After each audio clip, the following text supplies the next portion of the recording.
ये लगभग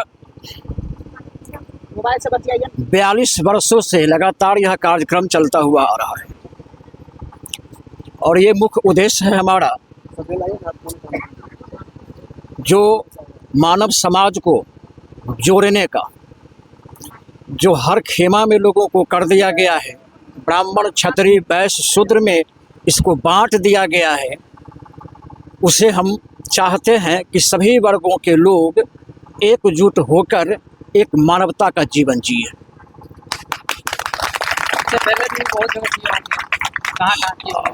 भाई भारत के मैं कोना कोना में जाया करता हूँ और विदेश में कहा जाए तो नेपाल भी जाया करता हूँ और मेरा उद्देश्य रहता है सदगुरु कबीर को विचारों को जन जन तक पहुँचाना। आने वाली पीढ़ी पर असर ये पड़ेगा कि सदगुरु कबीर जो मानवतावादी थे, जिन्होंने मानव को एक सूत्र में बांधने की काम किया, समता मूलक समाज का स्थापना उन्होंने किया, एकतावादी थे, समतावादी थे। सदगुरु कबीर सबों को एक सूत्र में बांधकर संसार को संदेश देना चाहते थे कि कोई बड़ा छोटा नहीं है। जो लोग संत गुरु जी को नहीं मानते उनको क्या कहते हैं? जी, जो लोग संत गुरु जी को नहीं मान रहे हैं उनको क्या कहते हैं? उनसे क्या कहा जा सकता है? उनका अपना विचार है, वो नहीं अगर मानते हैं तो उनका परिणाम एक गलत आने वाला है। सदगुरु कबीर बीजक में कहते हैं कि मानुष नर्तन पाई के चूके अब की बार जाए पड़े भव चक्र में सहे घनेरी लात। अगर सदगुरु कबीर की बातों को ना माने तो ऐसे व्यक्ति का ह्रास अवश्य ही है और कल के समय में मनुष्य तन पाने का संभावना ना करे। क्या परिचय हुआ? जी, परिचय क्या हुआ आपका? मेरा परिचय है महंत शंकर दयाल साहेब, कबीर आश्रम पंडौल दरभंगा बिहार से मैं बिलोंग करता हूं और मेरा यही कार्य क्षेत्र रहा है कि मानव के निकट जाकर भक्तों को चेताना और सदगुरु कबीर का संदेश देना। क्या कहेंगे आज के जो कार्यक्रम? मेन उद्देश्य इसका यही है कि दलितों पिछड़ों को उत्थान करना। सदगुरु कबीर साहिब धराधाम पर आए थे गिरे हुए को उठाने के लिए, समतावादी समाज बनाने के लिए, हिंदू मुस्लिम एकता को कायम करने के लिए। यहाँ कोई धर्म नहीं, कोई जात नहीं, सब एक ईश्वर का संतान है और एक बनाने के लिए आए थे। लेकिन कुछ अंधभक्तों ने यहाँ समाज को बांट दिया, भेदभाव कर दिया, जाति पाति में ला दिया। इसलिए रामधारी सिंह दिनकर ने लिखा है कि जात जात रटते केवल कायर क्रूर, मैं क्या जानूं जात जात है ये भुजदंड, ऊपर सिर पर कनक छत्र भीतर काले के काले, शर्माते नहीं है जगत में जात पूछने वाले। मैं नहीं कह रहा हूँ, राष्ट्रीय कवि रामधारी सिंह दिनकर रसी ने लिखा है। इसीलिए कबीर साहब का बलिहारी है कि जात तो तोड़ा, सारे जितने भी नीचे तबके के लोग कहते थे वो एक पंगत में बैठ के भोजन करता है, एक साथ रहता है, भाईचारा कायम करता है। इससे बढ़कर के दुनिया में कोई नहीं धर्म है। क्या परिचय हुआ आपका? जी, मेरा नाम जगदीश दास कहिए, जगदीशराय कहिए, महात्मा जगदीशराय जखरा के वासी हैं हम और रिटायर्ड स्वास्थ्य कर्मी हैं। आज के ये जो कार्यक्रम है उसके द्वारा जनता को क्या संदेश देना चाहिए? आज का जो कार्यक्रम है वो मानव को असली रूप दर्शाने के लिए, मानव से जोड़ने के लिए इसका मेन उद्देश्य है। सतगुरु कबीर ने कहा कि मैं बासी उस देश का जहाँ जाति वर्ण कुल नाय, शब्द मिलावा होत है देह मिलावा नाय। तो मानव ही नहीं, इस धराधाम पर 84 लाख योनि में जो जीव फंसा हुआ है, सतगुरु कबीर ने जीव कल्याण के लिए उपदेश लेकर इस धराधाम पर अवतारित हुए थे। यदि सतगुरु कबीर को किसी ने पहचाना तो उसका नाम है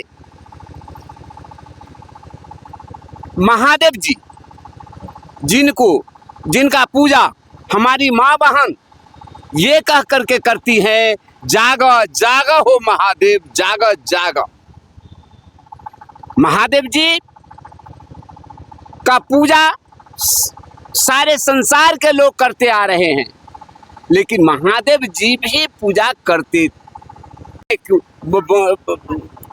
भोला बाबा ने कहे मैं जो पूजा करता हूँ तो कबीर का पूजा करता हूँ, कबीर का पूजा करता हूँ। पार्वती जी चिहुक जाती हैं, और चिहुकने के बाद कहती हैं कबीर, वो कबीर कौन है? तब भोला बाबा जवाब देते हैं, देखो कबीर जो है 3 अक्षर का बना हुआ शब्द है। कोई जो है वो बतलाता है काया को, बतलाता है काया को, अब दीर्घिकार जो है वो बतलाता है बीज रहित को, और र जो है वो बतलाता है रमन करने वाला। तो इस काया में, काया मंदिर में बीज रहित रूप में जो पुरुष रमन करते हैं वही कबीर है, और मैं उन्हीं का पूजा अर्चना करता हूँ। सारे संसार को देवी देवता का पूजा अर्चना छोड़ करके कबीर का पूजा अर्चना करने में ही कल्याण है। तो मैं इन्हीं बात पर के इन्हीं शब्दों के साथ अपने वाणी को विराम क्या देता परिचय हूं। हुआ? मैं doctor Nandlal Shastri, retired professor और कबीर विचारधारा के महात्मा पदधारक, भारतीय कबीर धर्म परिषद जो ऑल इंडिया का रजिस्टर्ड संस्था है, मैं उसका महासचिव के रूप में कबीर विचारधारा का धार्मिक रूप दिलाने के लिए भारत की सरकार, बिहार की सरकार बदनीति करती है। इसलिए हम लोग इस मंच से जिस तरह भारत में 6 धर्म को सरकार मान्यता दे चुकी है, जिसमें हिंदू, मुस्लिम, सिख, ईसाई, बौद्ध और जैन है, उसी तरह 7वां स्थान में कबीर धर्म की मान्यता भारत सरकार दे। हम लोगों का ये मेन उद्देश्य है। आज जो ये कार्यक्रम का आयोजन रखा गया है, इसका मेन यह कबीर विचार मंच के द्वारा हम लोग चाहते हैं कि जन जन तक शिक्षा को पहुंचा दे। चूँकि यह जो SC ST OBC समाज है, यह नशा पान करने में बिल्कुल उसमें डूब चुका है। उससे हटाकर, नशा पान से हटाकर हम चाहते हैं समाज को शिक्षा के मुख्य धारा से जोड़ें, क्योंकि बाबा साहब ने कहा था कि शिक्षा वह शेरनी का दूध है, जो जितना पिएगा उतना दहाड़ेगा। इसलिए हमारा उद्देश्य यही है कि हम जन जन तक पूरे भारत में इस मंच के माध्यम से लोगों को शिक्षा से जोड़ें, तभी हमारे देश का कल्याण होगा और वो अपने अधिकार को समझेगा। मेरा यही उद्देश्य है।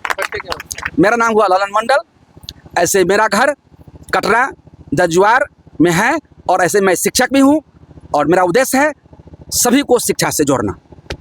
मेन उद्देश्य इसका यही है, जो कबीर साहब जो वाणी कह गए, उस वाणी को बहुत संसार में सब भूल गया, उनको मानता नहीं दे रहा है। इसलिए कबीर वाणी को प्रचार प्रसार हम लोग कर रहे हैं, ताकि कबीर साहब जितनी वाणी दर्शाए सब आत्म कल्याण की बात बताए और झगड़ा को मिटाने का काम किया। जैसे भविष्य पुराण है, 18 पुराण में एक तो भविष्य पुराण है, उसमें भविष्य की बात लिखी गई। व्यास जी ने लिखा भविष्य पुराण में कि भारते यमुना क्रांति निर्द्वेष्टं सत्पंथं निर्नाद हरि कबीर नाम नाही कला बवतरी सती बंधना जाति भेदा द्वे रणभो कृत निर्ल कलो कलो बत्वंग तत्वंग सत्पद में पादुर्भविष्यति। यानी इस भारत में जब यमनों का आक्रमण होगा, धर्म पंथ विलीन हो जाएगा, झगड़ा शुरू होगा, द्वेष भाव होगा, सत्य पंथ विलीन हो जाएगा, उस समय परमात्मा कबीर नाम धरा करके आएंगे और झगड़ा को मिटाएंगे, द्वेष भाव को मिटाएंगे, फिर से सत्य पंथ को प्रचार प्रसार करेंगे। इसलिए और मानव समाज में एकता लाने का काम किया। जैसे सब कहता है प्रेम प्रेम, पढ़ते पढ़ते जगमुआ पंडित भयान कोय, ढाई अक्षर प्रेम का पढ़े सो पंडित होय, मानव में तेरु गुण बड़ा मान सनयाबे काम, हार न हो कोई अबर न तुषान बाजन बाज। भक्ति जो सब करता है, तो भक्ति में कोई झगड़ा नहीं है। जैसे रामायण में कहा गया, जब भक्ति स्वतंत्र सकल गुण खानी और बिनु सत्संग न पावे प्राणी। सत्संग के द्वारा भक्ति की प्रचार प्रसार हम लोग करते हैं, जो कबीर साहब की वाणी में है। यह मेन उद्देश्य है। मेरा परिचय हुआ। ग्राम का नाम है रूपनगर, प्रखंड का नाम है बिरोल, जिला दरभंगा, बिहार के रहने वाला हूँ। और मेरा नाम है, ग्राम का रूपनगर कह दिए ना, और मेरा नाम है महात्मा कहिए या दास कहिए, मेरा नाम है दिगंबर दास है।